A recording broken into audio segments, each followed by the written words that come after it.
پرستوں کی اگر کی تو نے دل جوئی نہیں، تانا دیں گے بدھ کہ مسلم کا خدا کوئی نہیں۔ اب ہم لوگ بدھ کی بات، بدھ کے نام سے رو رہے تھے۔ مسلمانوں میں ایسے لوگ ہیں جو مسلمانوں کے نماز کا، دعا کا اور خطبے کا مذاق اڑا رہے ہیں۔ بدھ کیا تانا دیتا؟ جو مسلمان ہے وہ ہم کو تانا دے رہے۔ کتنی خراب بات ہے، انتہائی رقیق، انتہائی خسیس بات ہے۔ اب ظاہر بات ہے ہمارے ہاتھ میں کیا ہے؟ سب کچھ تو اللہ رب العالمین کے قبضے قدرت میں ہے۔ اس کا ایک اشارہ ہمارا ہی نہیں پوری دنیا کے حالات کو بدل سکتا ہے۔ مسائل ہمارے ہی نہیں پوری دنیا کے مسئلوں کا حل اللہ پاک کے قبضے قدرت میں، اور اللہ کے لیے بہت معمولی بات ہے۔ قرآن کریم میں ایک سے زائد مقامات پر کہا گیا کہ اذا قضى امرا فانما يقول له كن فيكون۔ جب اللہ تعالیٰ کسی چیز کا فیصلہ فرما لیتے تو اللہ تعالیٰ کا صرف یہ حکم دے دینا کہ ہو جا، وہ کام ہو جاتا ہے۔ ہم اسباب کے محتاج ہیں، اللہ اسباب کا محتاج نہیں۔ وہ تو اسباب کو پیدا کرنے والا ہے، وہ مسبب الاسباب ہے، وہ اسباب کا پابند نہیں ہے۔ ہمارا ایمان ہے، ہمارا ایمان ہے کہ حالات کتنے ہی مخالف ہوں لیکن اللہ اگر چاہیں گے تو سب ہو جائے گا، اور حالات کتنے ہی موافق ہو اللہ پاک نہیں چاہیں گے تو کچھ نہیں ہوگا۔ حضرت علی رضی اللہ تعالی عنہ سے کسی نے پوچھا تھا کہ اللہ ہے، اس کی کیا دلیل ہے؟ آج تک کسی نے اللہ کو دیکھا ہے؟ نہیں دیکھا۔ ہم نے اللہ کو نہیں دیکھا، فرشتوں کو نہیں دیکھا، ہم نے جنت کو نہیں دیکھا، جہنم کو نہیں دیکھا، لیکن ہم ایمان رکھتے۔ اسی کو ایمان بالغیب کہا جاتا ہے۔ ہم نے دیکھا نہیں ہے،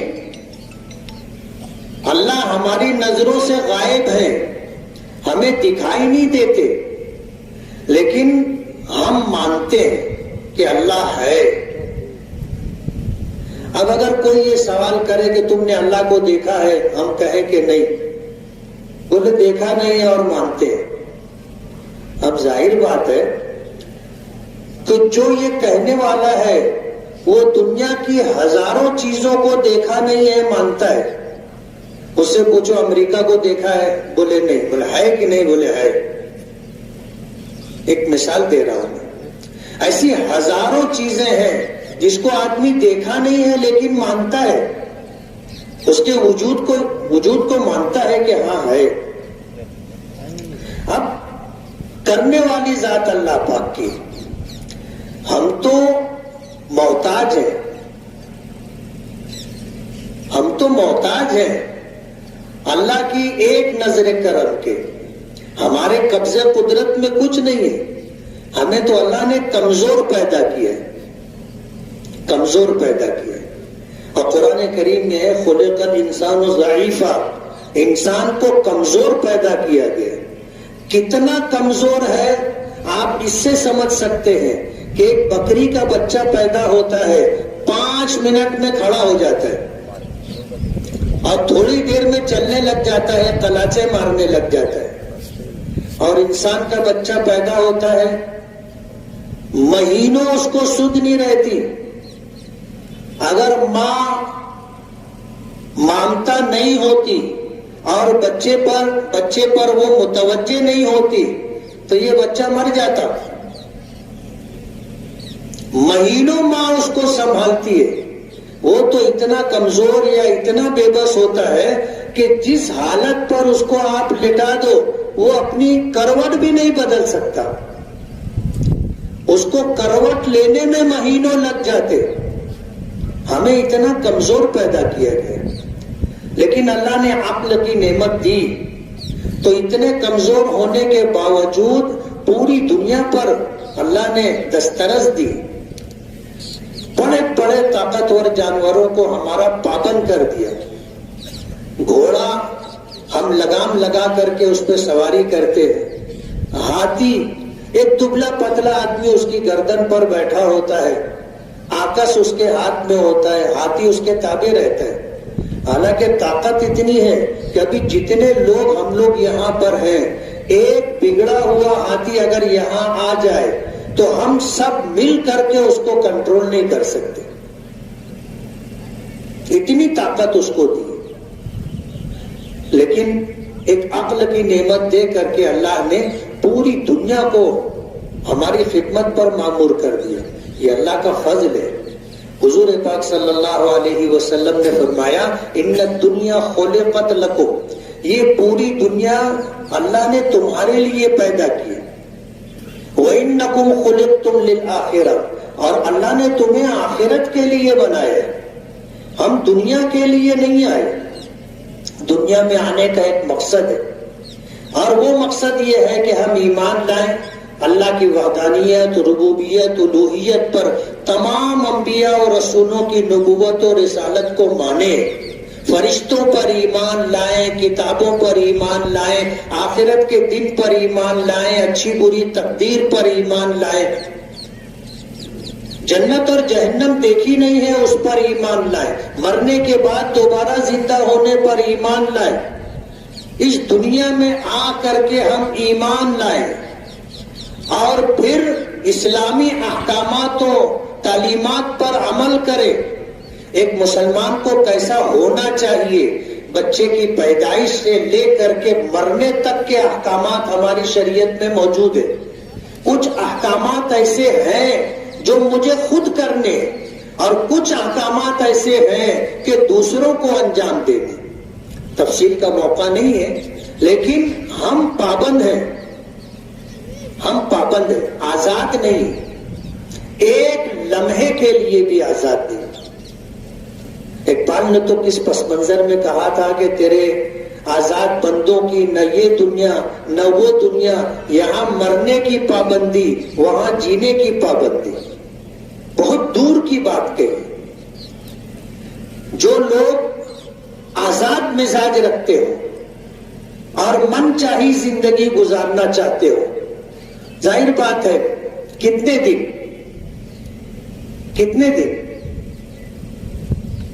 آدمی کی منمانی ہمیشہ نہیں چلتی، ہمیشہ نہیں چلتی۔ ایک وقت آتا ہے اللہ اس کو جھکا دیتا ہے، ذلیل کر دیتا ہے، اسے عاجز کر دیتا ہے،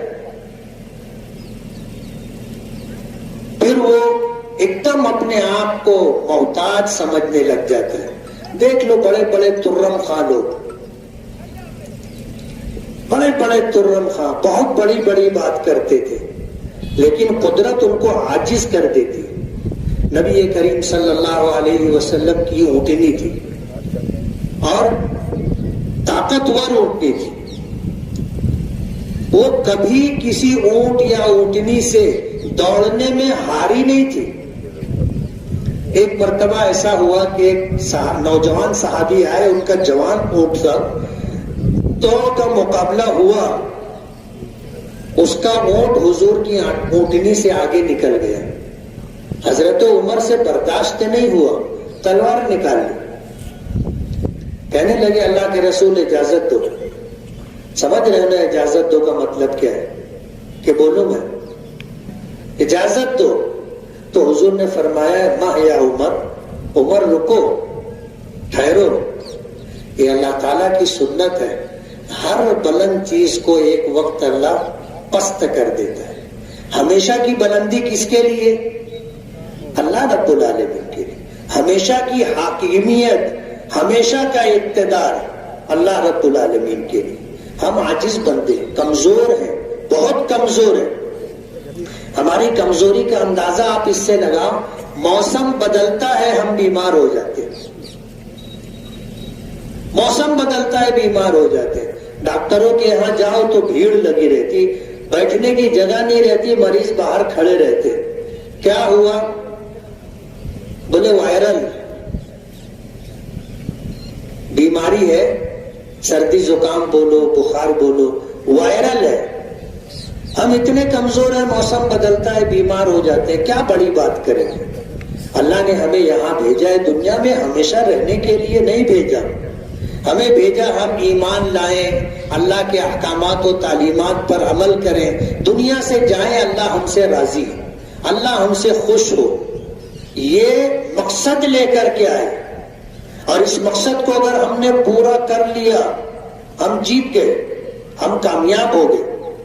آپ سوچو جب اسلام اور کفر کی بات آتی تھی اور میدان جہاد میں، میدان جنگ میں جب مقابلہ ہوتا تھا اور کسی کافر کسی مشرک کے ہاتھوں سے کوئی صحابی کوئی اللہ کا مجاہد شہید ہو جاتا تھا تو وہ کہتا تھا فزت ورب الکعبہ، کہ رب کعبہ کی قسم میں کامیاب ہو گیا.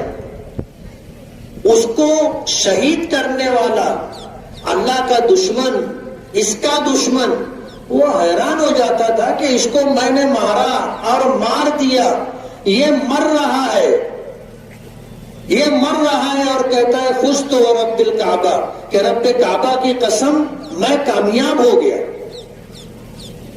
اس لیے دنیا ہمیشہ رہنے کی جگہ نہیں ہے. یہی وجہ ہے کہ اللہ پاک نے اس دنیا میں امیری غریبی اپنے ہاتھ میں رکھی ہے، عزت اور ذلت اپنے ہاتھ میں رکھی ہے، تندرستی اور بیماری اپنے ہاتھ میں رکھی ہے. کچھ چیزیں اللہ نے اپنے قبضہ قدرت میں رکھی ہے، انسان کا اس میں کوئی اختیار نہیں. اگر اپنے اختیار میں ہوتا تو دنیا میں کوئی غریب رہتا؟ کوئی غریب نہیں رہتا. کوئی بیمار ہوتا؟ کوئی بیمار نہیں ہوتا. کوئی ذلیل اور رسوا ہوتا؟ کوئی نہیں ہوتا.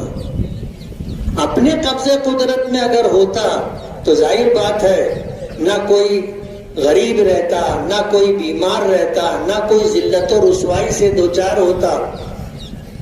کیا ہوتا وہ 2 نمبر کی بات ہے کہ دنیا کا نظام چلتا کہ نہیں چلتا. لیکن ہوتا کیا آپ سوچو، ہمارے قبضہ قدرت میں کچھ نہیں ہے. ہم بھی محتاج ہیں. ہم جن سے پیدا ہوئے ہمارے ماں باپ وہ بھی محتاج تھے. ماں کو اپنے بچوں سے کتنی محبت ہوتی ہے. اگر ماں کے اختیار میں ہوتا تو کسی کا بچہ کالا ہوتا، بدصورت ہوتا، غریب ہوتا، معذور ہوتا، بیمار ہوتا؟ نہیں ہوتا. بچہ بیمار ہو جائے ماں باپ رات رات بھر جاگتے ہیں. 1 ڈاکٹر 2 ڈاکٹر 3 ڈاکٹر، نہ جانے کتنے ڈاکٹروں کے چکر لگائے جاتے. گھر بیچ دیتے، پراپرٹی بیچ دیتے اپنے بچوں کے علاج کے لیے. اگر ماں باپ کے اختیار میں ہوتا تو کسی کا بچہ بیمار نہیں ہوتا نا. ہم محتاج ہیں اور یہ احساس ہمیں ہونا چاہیے. یہ احساس ہونا چاہیے. کرنے والی ذات اللہ رب العالمین کی ذات. ہم تو عاجز ہیں اور قدم قدم پر اللہ کی رحمت کے، اللہ کی مدد کے محتاج ہیں. ہم اپنی مرضی کے مالک نہیں ہیں. اس لیے اس دنیا میں ہم لوگ آئے ہیں تو یہاں آنے کا ایک خاص مقصد ہے، اور وہ مقصد یہ ہے کہ ہم اللہ کو مان کر، اللہ کی مان کر کے زندگی گزاریں. اللہ کو مانے، اللہ کی مانے، اس طرح زندگی گزارے. اگر اس طرح ہم نے زندگی گزاری ہم کامیاب ہیں. وَمَنْ زُحْزِحَ عَنِ النَّارِ، اللہ نے جس کو جہنم سے بچا لیا، دوری عطا کر دی، وَأُدْخِلَ الْجَنَّةَ فَقَدْ فَازَ، اور اسے جنت کا داخلہ عطا کر دیا، وہ شخص کامیاب ہو گیا. ہم تو پابند ہیں.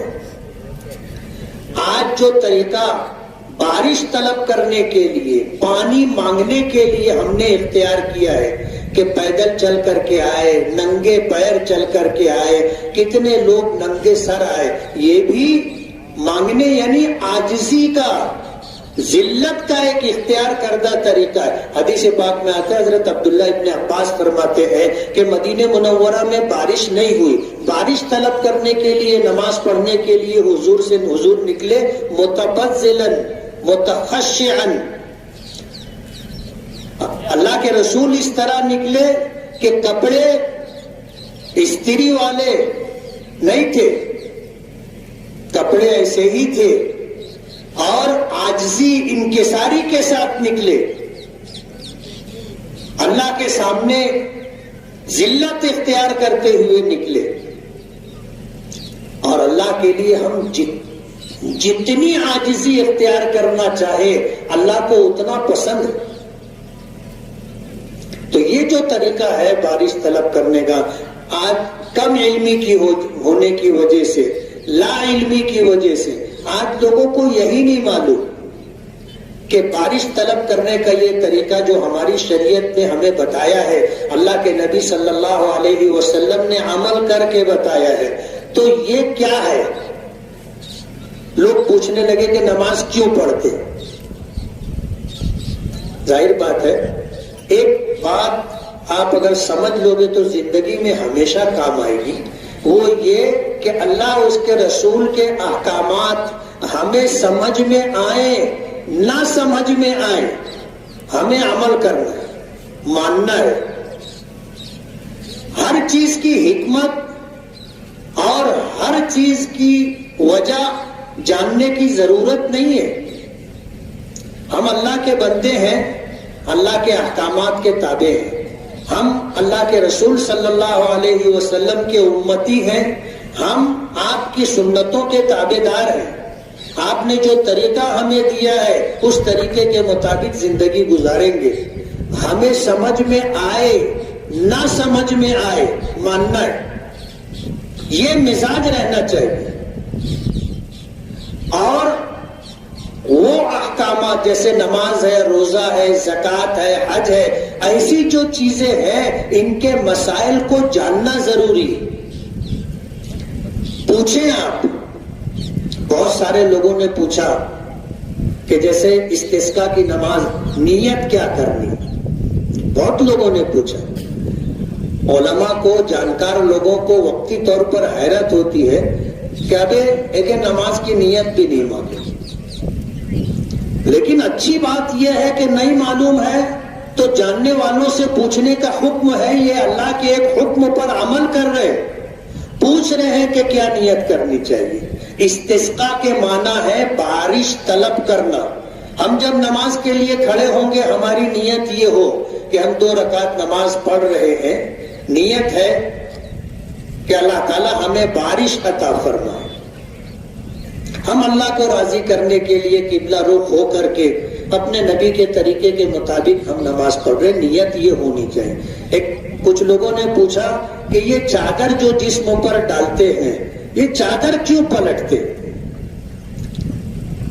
نبی کریم صلی اللہ علیہ وسلم کے جسم مبارک پر چادر تھی، آپ نے نماز اور خطبے کے درمیان اسے پلٹا، اور اس لیے پلٹا تھا یہ حسن تفاعل ہے، اچھی فال لینا. بد فالی سے تو منع کیا گیا ہے کہ آدمی گھر سے نکلا، بلی گزر گئی، بولے بلی راستہ کاٹ دی، یہ بد فالی ہے. زمانے جاہلیت میں ایسا ہوتا تھا کہ نکلے، کوا بیٹھا تھا تو اس کو اڑاتے تھے. اب وہ کوا اڑا، اگر سیدھی طرف چلا گیا تو بولے سفر اچھا رہے گا، اور اگر ادھر چلا گیا تو بولے کوا جو ہے بائیں طرف چلا گیا، اب یہ سفر اپنے لیے اچھا نہیں ہے، وہ جھولا لے کے واپس گھر میں چلے جاتے تھے. یہ بدفالی ہے. گھر سے نکلے، کسی معذور پہ نظر پڑ گئی، کسی محتاج پہ نظر پڑ گئی، کسی بدصورت آدمی پہ نظر پڑ گئی، آدمی بدفالی لیتا ہے، بولے پہلے قدم پہ ناک لگ گئی. سلیمان ابن عبد الملک کے متعلق آتا ہے، وہ شکار کے لیے نکلا، محل کے باہر نکلا، ایک تانے کے اوپر اس کی نظر پڑ گئی. اس نے کہا کہ ناک لگ گئی، اب شکار کا سفر اچھا نہیں رہے گا. بادشاہ ہوتا ہے، بولے اس کو جو ہے قید کر دو۔ اس زمانے میں قید کرنے کے لیے ایک طریقہ یہ تھا کہ اس کو خشک کنویں میں ڈال دیتے تھے جس سے نکلنے کا کوئی راستہ، رسی کچھ پائری وغیرہ نہیں ہوتی تھی، اس کو ڈال دیے کنویں میں۔ اب یہ چلے گئے شکار پر اور شکار بہت اچھا ہوا، اس کی امیدوں سے زیادہ کامیاب رہا۔ واپس آیا تو اس کو خیال آیا کہ وہ ایک کانے کو اپنے اندر ڈال دیے کنویں میں، بولے اس کو نکالو۔ جب اس کو نکال کے لائے تو اس نے پوچھا کہ بادشاہ سلامت، میرا کیا گناہ تھا، کیا قصور تھا، آپ نے مجھے جو ہے قید کر دیا تھا؟ تو بولے میں شکار پہ نکلا، پہلی نظر تیرے اوپر پڑی، اب تو کانا تھا تو میں نے کہا کہ یار اپنا سفر خراب ہو گیا، اس لیے میں نے تجھ کو کنویں میں ڈال دیا تھا۔ تو بولے پھر ہوا کیا؟ بولے شکار بہت اچھا ہوا۔ بولے پھر؟ بولے میں تو سمجھ رہا تھا وہ بات غلط تھی، تجھ پر نظر پڑی تو نظر پڑنے کے بعد بھی میرا سفر خراب نہیں ہوا۔ بولے بادشاہ سلامت، آپ مجھ کو دیکھے آپ کا شکار بہت اچھا ہو گیا، میں آپ کو دیکھا 4 دن کنویں کے اندر رہا۔ بدفعلی کی اجازت نہیں ہے،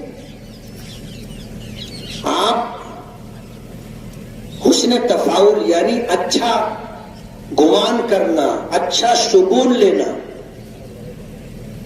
اس میں سے ایک عمل یہ بھی ہے کہ آج ہم لوگ جس حالت میں ہیں بظاہر یہ حالت اچھی نہیں ہے، بارش کی ضرورت ہے، بارش نہیں ہو رہی ہے، اور اگر بارش نہیں ہوئی تو کاروباری مندی کا شکار ہو جائیں گے، بارش نہیں ہوئی سال بھر ہم اپنی ضرورت کیسے پوری کریں گے، بارش نہیں ہوئی تو کھیتوں سے فصل کیسے حاصل کریں گے، بارش نہیں ہوئی تو عجیب و غریب بیماریاں پھیلنے لگ جاتی ہیں۔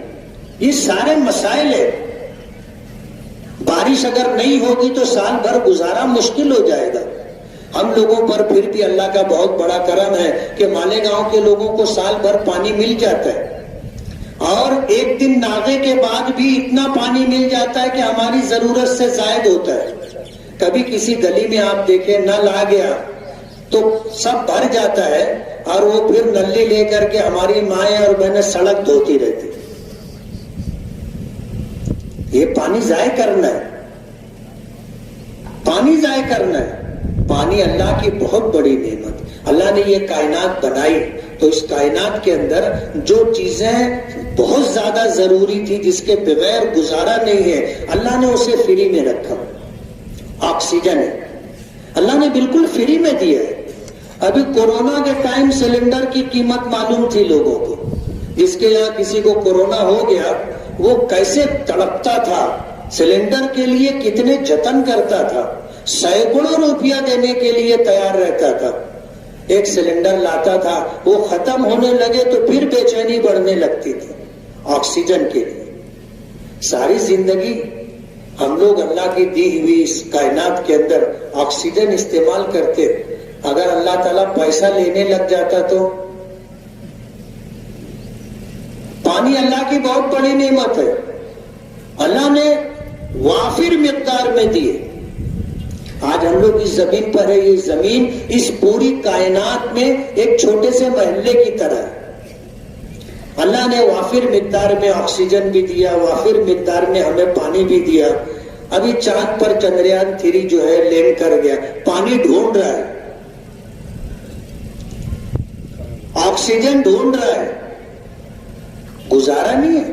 ہم کو اللہ آکسیجن مفت میں دے رہا ہے، پانی مفت میں مل رہا ہے، اور کہتے نا کہ مالے مفت دلے بے رحم۔ ہم کیا کر رہے ہیں ہم کو پتا ہے، اگر اسی پر ہم سے پیسہ لیا جاتا تو سمجھ میں آتا، اس کی قدر و قیمت معلوم ہوتی۔ علماء نے لکھا ہے اللہ کی عدالت میں جب پیشی ہوگی 3 طرح کی عدالتیں ہوں گی۔ پہلی عدالتیں وہ ہوں گی جن میں نعمتوں کا سوال کیا جائے گا، ثم لتسألن یومئذ عن النعیم، نعمتوں کے متعلق سوال ہوگا کہ ہم نے تم کو ایمان دیا تھا، اسلام دیا تھا، آخری نبی کا امتی بنایا تھا، ہم نے آکسیجن دی تھی، ہم نے پانی دیا تھا، ہم نے تم کو تندرستی دی تھی، تمہیں انسان بنایا تھا، بے شمار نعمتیں اللہ نے دی ہیں. کتنی نعمتوں کی تو ہمیں خبر بھی نہیں ہے، پتہ بھی نہیں کہ یہ نعمت ہے. وہ تو جب چھیننے لگتی ہے تو سمجھ میں آتا ہے کہ کیا تھا. وَإِن تَعُدُّوا نِعْمَةَ اللَّهِ لَا تُحْصُوهَا. اللہ تعالیٰ بے شمار نعمتیں تمہیں عطا کیا ہے، تم گننا چاہو گن نہیں سکتے. بے شمار نعمتیں اللہ نے دی، ہم شمار نہیں کر سکتے، اتنی نعمتیں اللہ نے دی. تو یہ جو حالات ہیں، ان حالات کے اندر اب جو ہم لوگ چادر جسم پر ڈالتے ہیں اس کو جو پلٹتے ہیں، تو وہ اس لیے یہ حسن فعل ہے کہ ہم جن حالات میں آئے ہیں یہ حالات کیسے ہیں، اللہ ان حالات کو پلٹ دے، ان حالات کو بدل دے. یہ حسن تفاعل ہے اور شریعت میں اس کو پسند کیا گیا. خود اللہ کے نبی صلی اللہ علیہ وسلم نے بھی اس کو پسند فرمایا. اسی لیے جب کوئی آدمی سفر پر نکلے، کسی کام سے نکلے، کسی اہم ذمہ داری پر اسے مامور کیا جائے، تو لوگوں کو کہنا چاہیے اللہ کی مدد تمہارے ساتھ ہوگی، کامیاب رہو گے. اللہ نے تم کو یہ موقع دیا ہے، اللہ کی منشا ہے. اچھے بول بولنا چاہیے، حوصلہ بڑھانا چاہیے. اور یہ کہ تم نے جو کام شروع کیا، اچھا کیا، آپ نے 2 رکعت نماز پڑھ کے کام شروع کیا، اچھا کیا، صدقہ دے رہے ہو، یہ حسن تفاعل ہے. تو چادر کا پلٹنا بھی یہ حسن تفاعل سے تعلق رکھتا ہے. اللہ کے نبی صلی اللہ علیہ وسلم نے یہ جو طریقہ ہمیں عطا کیا ہے، آپ اللہ کے نبی تھے اور اپنی مرضی سے کچھ نہیں کرتے تھے، جو کرتے تھے، جو کہتے تھے اللہ پاک کے حکم سے. تو یہ اللہ کی منشا ہے.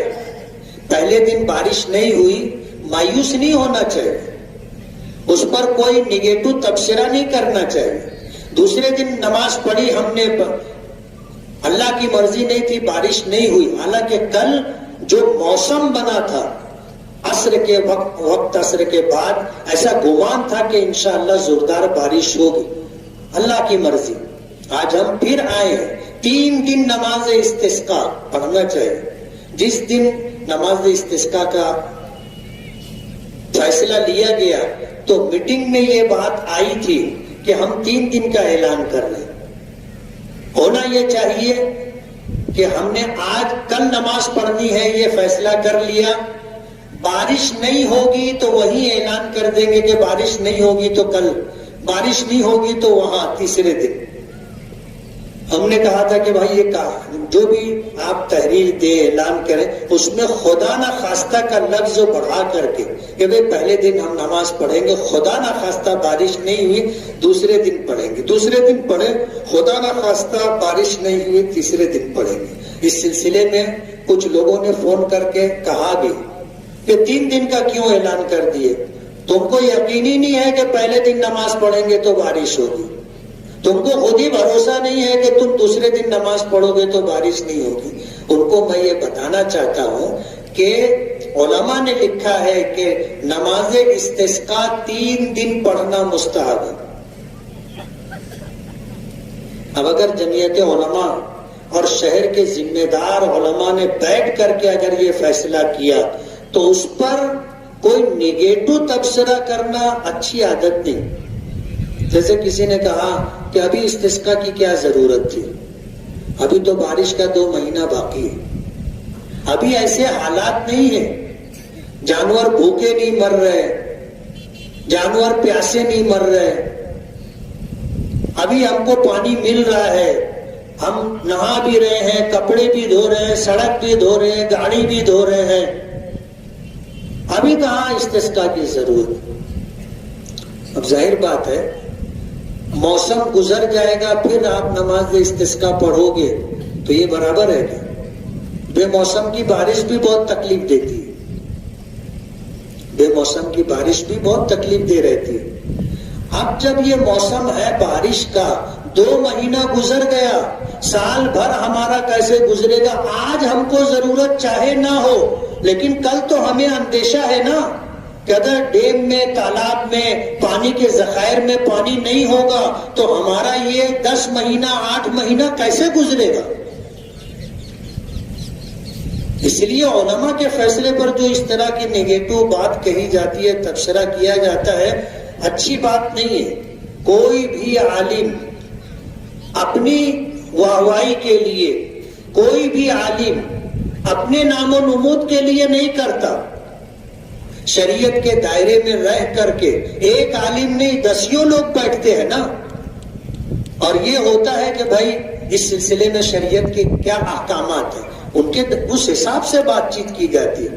مفتی حسنین صاحب بیٹھے ہوئے ہیں ہمارے ساتھ، وہ بھی میٹنگ میں تھے، تو میں نے ایک بات کہی تھی کہ ابھی جیسے ہماری عیدگاہ کے متعلق کہا جاتا ہے کہ لشکر والی عیدگاہ آبادی میں آ گئی، مہد ملت کی عیدگاہ آبادی میں آ گئی، اور اب عیدگاہ پہ نماز پڑھنا، مسجد میں نماز پڑھنا ایک جیسا ہی ہو گیا۔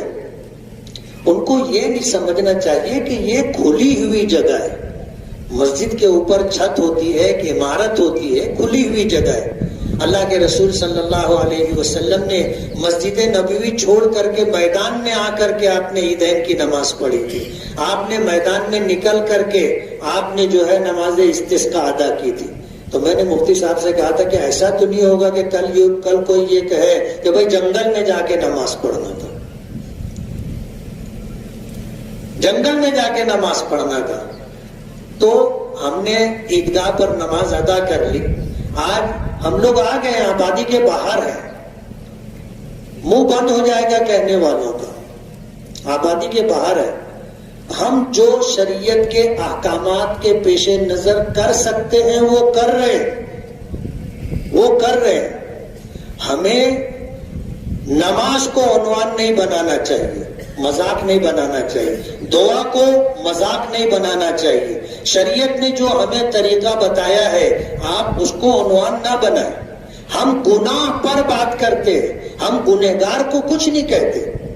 ابھی جیسے دعاؤں میں یا بیان میں چوری کی شناعت یا شراب پینے کی، نشہ کرنے کی شناعت اگر بیان کی گئی تو ظاہر بات ہے یہ بات تو کہی جائے گی نا۔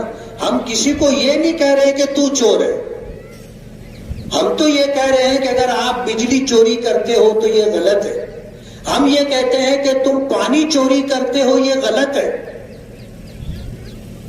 تو اس میں کون سی خرابی ہے؟ لوگوں نے اس کو بھی عنوان بنا لیا۔ آپ زنا کریں، آپ شراب پیئیں، آپ جوا کھیلیں، آپ ماں باپ کی بے عزتی کریں، آپ پڑوسیوں کے ساتھ برا سلوک کریں، اور پھر یہ چاہیں کہ کوئی آپ کو بولے بھی نہ، روکے ٹوکے بھی نہ۔ ہونا تو یہ چاہیے، ایک مسلمان کی ذمہ داری ہے، من رأى منکم منکرا فلیغیرہ بیدہ، تم میں سے کوئی آدمی برائی کو دیکھے تو اس کو ہاتھ سے روکے، طاقت سے روکے۔ اور پھر فرمایا کہ اگر ہاتھ سے، طاقت سے روکنے کی پوزیشن نہیں ہے تو زبان سے اس کو برا بھلا کہو کہ یہ غلط ہے، نہیں ہونا چاہیے۔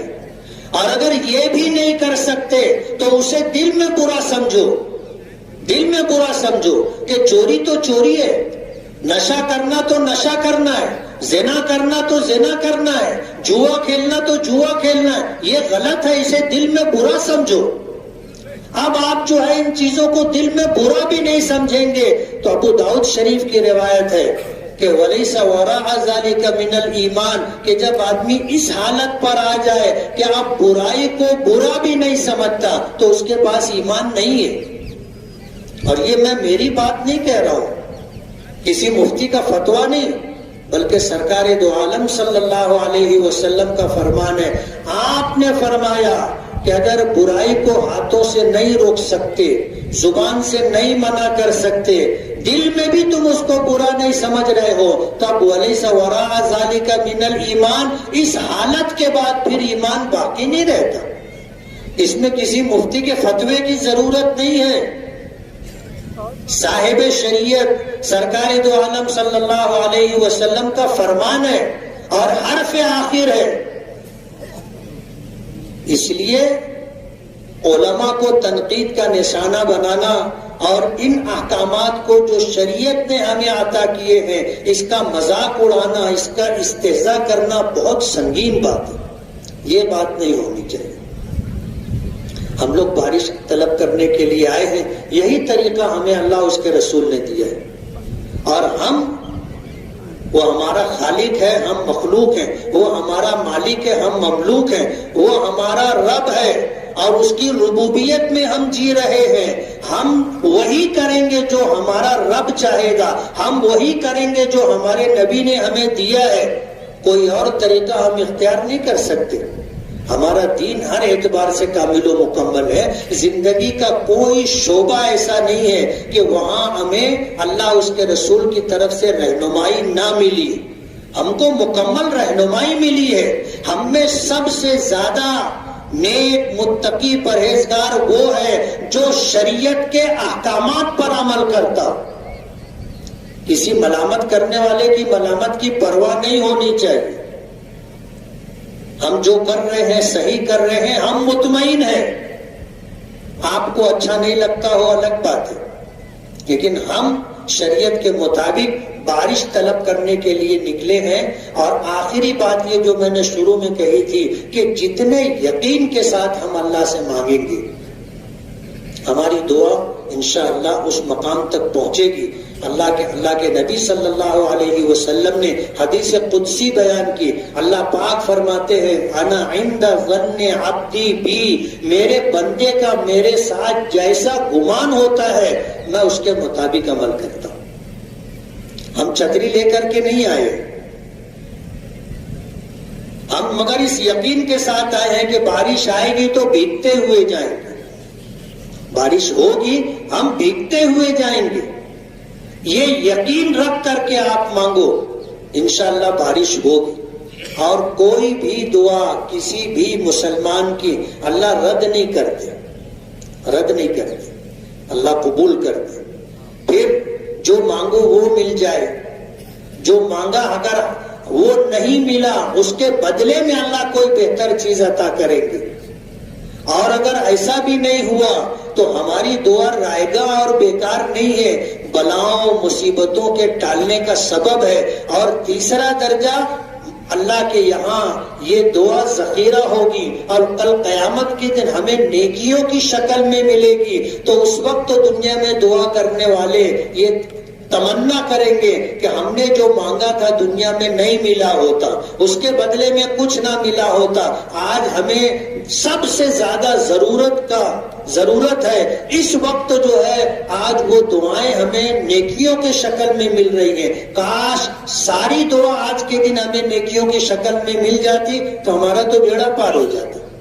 اس لیے مایوس نہیں ہونا، ہم مانگ رہے ہیں، ہر حال میں ہماری دعا قبول ہے۔ جو مانگے ہیں انشاءاللہ وہ ملے گا۔ اللہ کی حکمت و مصلحت سے اللہ اس سے بہتر کچھ دینا چاہے اللہ بہتر جانتا ہے، ورنہ ہمارا یہ مانگنا رائگاں اور بیکار نہیں ہے، اللہ کے یہاں خزانے میں جمع ہے، کل قیامت کے دن ہمیں نیکیوں کی شکل میں ملے گا۔ اور اس میں بھی کوئی جھجک اور شرم نہیں ہونی چاہیے کہ دعا میں آدمی روئے۔ مجھ کو کچھ لوگ بولنے لگے مفتی صاحب تھوڑا سا نا ایسا احساس ہوتا ہے ابھی میں روؤں گا تو آزو بازو والے لوگ دیکھیں گے۔ ارے دیکھنے دو نا، تم نہیں رو رہے تو بھی تو لوگ تم دیکھ رہے نا کہ کتنے پتھر دی لو تم کو رونے ہی نہیں آ رہا ہے۔ ہمیں رونا چاہیے۔ ہمارے نبی نے فرمایا دعا کرو باکو فتح باکو، رو کر کے اللہ سے دعا کرو۔ رونا نہیں آئے رونے جیسی حالت بناؤ، رونے جیسی حالت، آواز کے ذریعے سے، انداز سے ہمارا یہ جھلکنا چاہیے کہ ہم رو رہے ہیں۔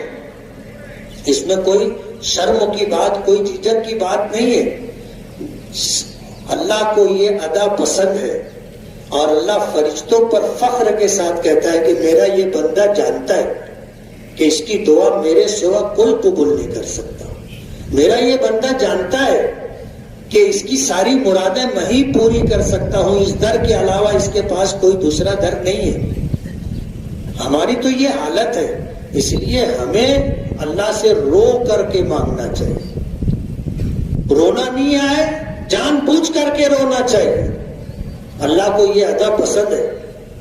اور انشاءاللہ ہم آئے ہیں حضور پاک صلی اللہ علیہ وسلم کے طریقے پر عمل کرتے ہوئے بارش طلب کرنے کے لیے۔